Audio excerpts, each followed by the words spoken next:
आज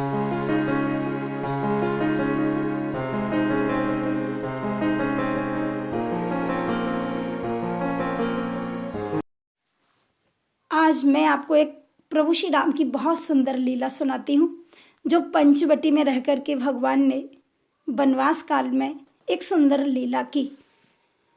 राम लक्ष्मण सीता तीनों जब पंचवटी में विराजमान हैं तो राम जी सुंदर सुंदर कथाओं को सुनाते हैं। ऋषि मुनि आकर के श्रवण करते हैं। रोज का नियम है, प्रभु श्री राम कथा सुनाते हैं, ऋषि मुनि कथा सुनते हैं। कभी कभी ऋषि मुनि भी सुनाते हैं तो राम जी, जानकी, लक्ष्मण तीनों बैठ के सुनते हैं। सीता जी राम जी की बड़ी सेवा करती हैं। कभी तो कुश का आसन भगवान श्री राम के लिए डालती हैं, कभी जल लेके आती हैं तो उनके चरण धुलती हैं, कभी उनके चरण दबाती हैं। संतों ने जब देखा कि देखो राम जी के साथ पत्नी है, सीता जी के कारण राम जी को कितनी सहायता मिलती है, और यदि हम लोग विवाह कर लेते तो हमारे साथ भी पत्नी होती तो आज हमें भी बहुत मदद मिलती, पर हम लोग तो ऐसे ही रह गए। तो एक साधु ने कहा, विवाह करने में क्या नुकसान है, सब लोग विवाह कर लो। जब परमात्मा होकर राम जी विवाह कर सकते हैं तो क्या हम लोग महात्मा होकर विवाह नहीं कर सकते? क्यों नहीं, अवश्य कर सकते हैं। एक दूसरे संत ने कहा कि विवाह तो कर लेंगे, परंतु इतनी बेटियां कहाँ से आएंगी, हम लोग तो बहुत ज़्यादा हैं। तो एक संत ने कहा, एक काम करते हैं, जहाँ पर शिला को भगवान ने चरण लगाया था, गौतम की पत्नी जो पत्थर बन गई थी उसको भगवान ने चरण छुआ दिया और उससे वो स्त्री बन गई, बहुत खूबसूरत स्त्री बनी। चलो हम लोग वहीं जाते हैं और वहीं से लेकर के शिलाओं को लेकर के आते हैं, फिर उसमें स्त्री का सब नाक नक्शा बनाए देते हैं, सुंदर उसका मुख बनाएंगे, हाथ पैर लगाएंगे और सुंदर ढांचा बना के राम जी के चरण से छुआ देंगे, सुंदर स्त्री बन जाएगी।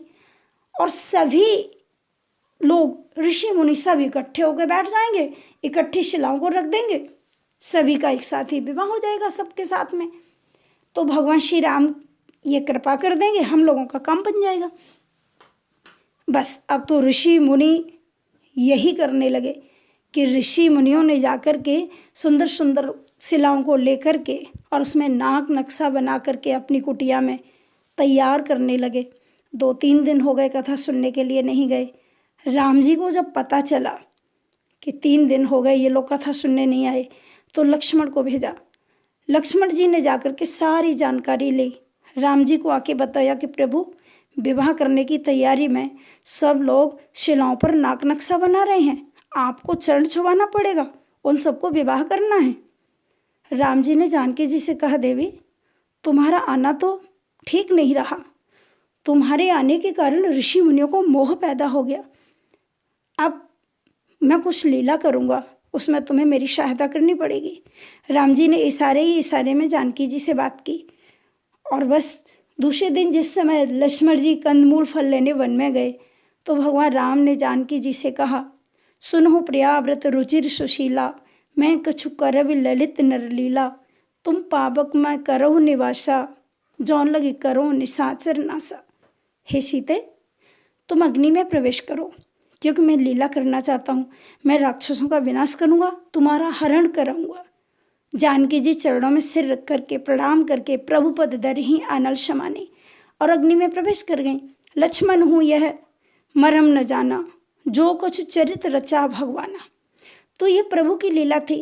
और जब सीता जी का हरण किया रावण ने, तो भगवान श्री राम जानकी जी के विरह में रोते रोते जहाँ उन ऋषि मुनियों के आश्रम थे, वहाँ आश्रम के बाहर प्रभु श्री राम दौड़ दौड़ करके प्रभु श्री राम वृक्षों को आलिंगन करते हुए, लता पत्ताओं से पूछते हुए, हे खग मृग हे मधुकर श्रेणी, खगों को, मृगों को, मधुकरों को, सबको सीता जी के बारे में पूछते हैं। और भगवान श्री राम जब विलाप करते हुए रोते रोते जाते हैं तो ऋषि मुनियों ने सुना कौन रो रहा है, और जब पता चला कि राम जी रो रहे हैं तो पूरा कारण पता चला उनको कि जानकी जी का हरण हो गया है। तो एक साधु ने कहा कि परमात्मा होकर रोते हैं, दूसरे साधु ने कहा कि पत्नी खोई है, परमात्मा है तो क्या है, रोना तो पड़ेगा ही। तो एक साधु ने कहा कि अच्छा, तो क्या विवाह होकर रोना पड़ता है?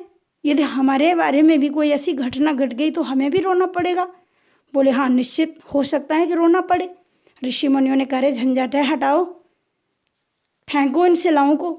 लेकर के उन सब शिलाओं को तालाब में फेंक दिया और तालाब में चुपचाप से फेंक के आए। बोले राम जी को पता न चले। नहीं, यदि कहीं राम जी ने जाकर के चरण धो दिए तालाब में तो वहाँ भी चरणों की रज लग जाएगी और वो सब स्त्री बन जाएंगी, सब आकर के हमारे माथे से मरती जाएंगी, फिर हमको रोना पड़ेगा। इसलिए भला हुआ ये बला टल गई। तो यहाँ ऋषि मुनि आकर के कुटिया में भजन करने लगे और प्रभु ने ये बड़ी सुंदर लीला की। भगवान राम यहाँ खूब रोए, ऋषि मुनियों को खूब दिखाया कि हम बहुत ज़्यादा रोते हैं पत्नी के लिए। पर तुलसीदास जी कहते हैं कि राम जी रोते नहीं हैं। ए विध खोजत बिलपत स्वामी मनो महाविरही अति कामी, परंतु पूर्ण काम राम सुख राशि मनुज चरित कर अज अविनाशी। भगवान श्री राम तो एक मनुष्य की लीला कर रहे हैं, तो ऋषि मुनियों के मोह को भंग करना था। ये भी एक सीता जी के हरण का कारण था। भगवान कहते हैं करऊँ सदा तिनके रखवारी, जिम बालक राखे महतारी। मेरे भक्तों की रक्षा करने के लिए मैं धरती पर आता हूँ, इसलिए मैं अनेक प्रकार की लीलाएं करता हूँ और ऐसी ऐसी लीलाएं करता हूँ कि जिनको सुनकर के सारे संसार का कल्याण होता है। ये मेरे प्रभु श्री राम की लीला है।